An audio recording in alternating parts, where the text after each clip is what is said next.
warahmatullahi wabarakatuh. Salam, Om Swastiastu, Namo Buddhaya, salam sejahtera, dan salam sehat untuk kita semua.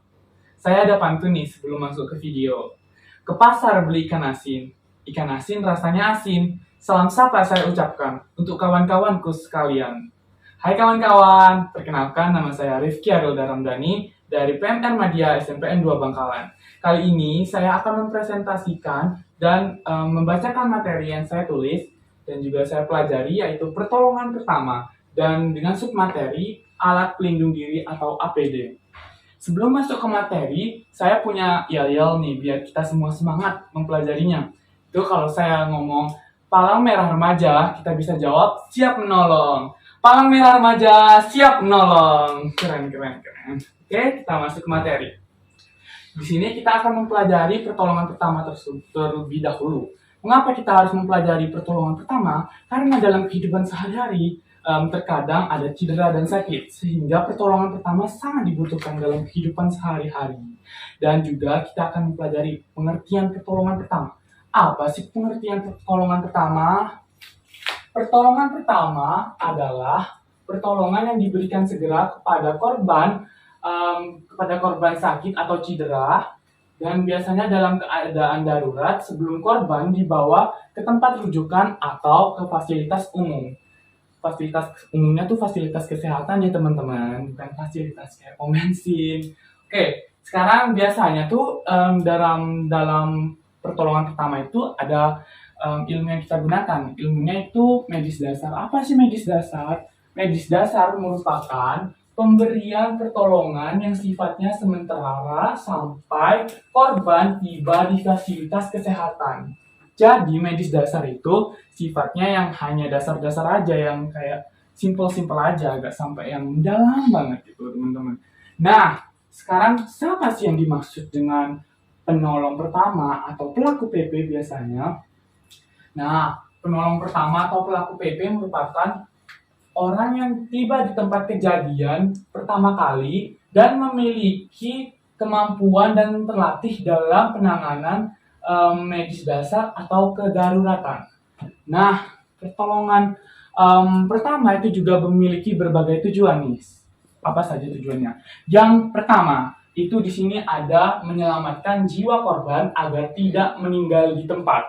Yang kedua, untuk mencegah cacat, misalnya luka-luka, jadi kayak biar gak luka. Saya ada di sini kena beling, cuma di kaki sih, gak mungkin saya tunjukin ya.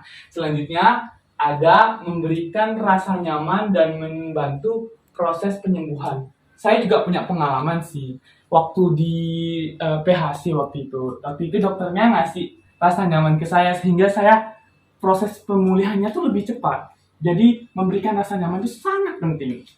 Oke, selanjutnya apa kewajiban pelaku PP atau kewajiban kita sebagai yang memberikan pertolongan pertama? Yang pertama, mengutamakan keamanan dan keselamatan diri sendiri atau orang lain.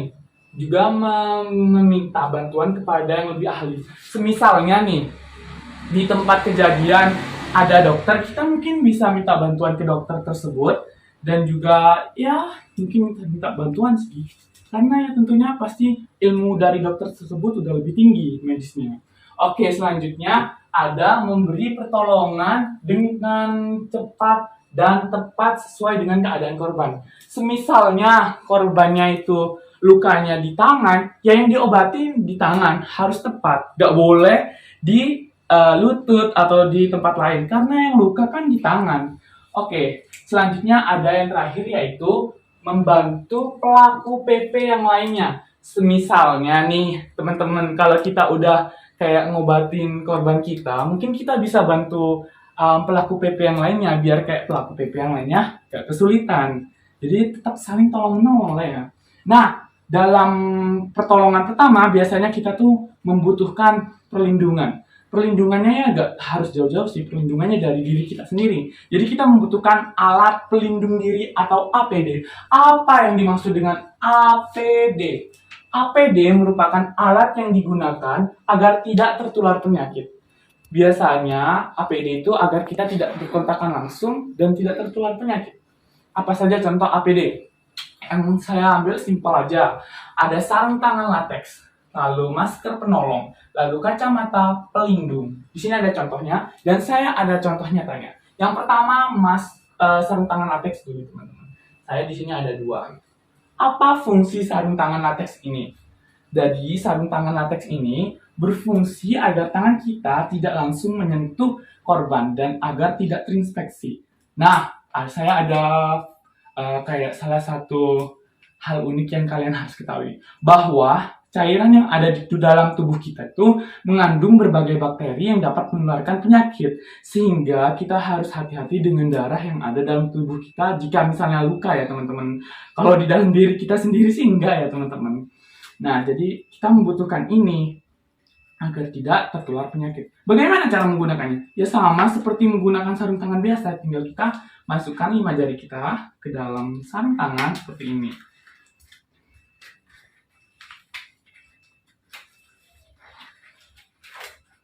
Sebentar teman-teman ya. Ditarik ya teman-teman biar kayak safety.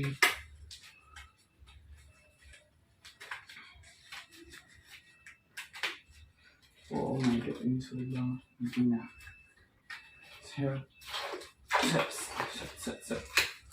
Nah, pada teman-teman. Nah, ada satu hal yang harus kalian ketahui mengenai sarung tangan latex ini. Sarung tangan latex ini hanya bisa digunakan 1 kali. Jadi setelah dipakai, sarung tangan latex ini dapat kita buang. Nah, sekarang saya akan berlanjut. Setelah sarung tangan latex, saya akan mengambil masker penolong. Ini teman-teman ya, kita cari masker penolong. Oke, ini teman-teman. Kita pakai seperti biasa ya teman-teman.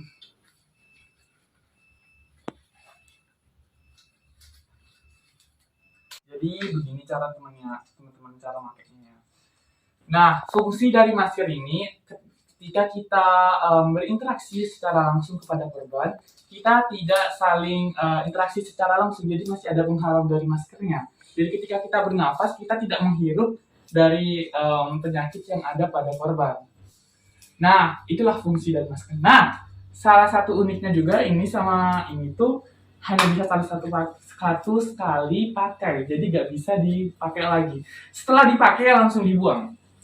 Oke, itu adalah yang harus kalian tahu, wajib sih. Karena kalau enggak, ini udah gak safety lagi kalau udah dipakai lagi. Nah, yang terakhir ini ada kacamata pelindung. Nah, kacamata pelindung itu cara gunainnya sama. Ini sih saya buka kacanya dulu. Pakainya seperti ini. Nah, seperti ini teman-teman.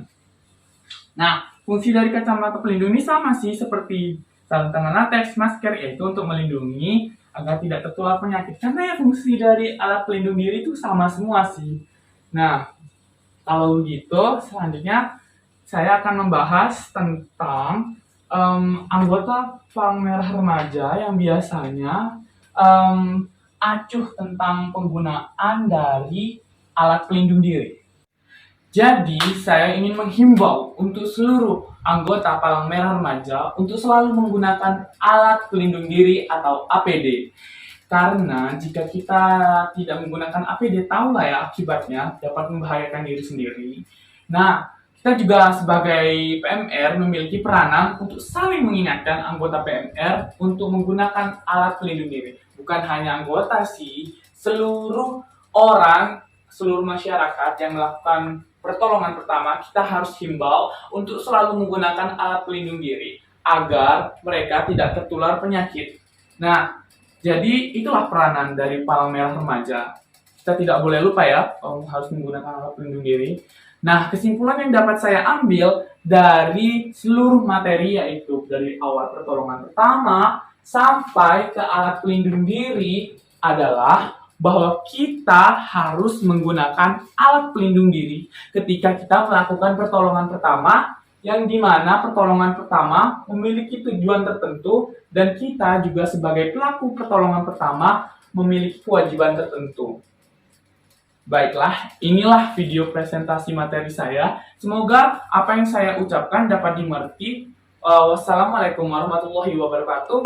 Salam sehat untuk kita semua dan selalu dalam keadaan sehat dan baik-baik. Amin amin ya rabbal alamin.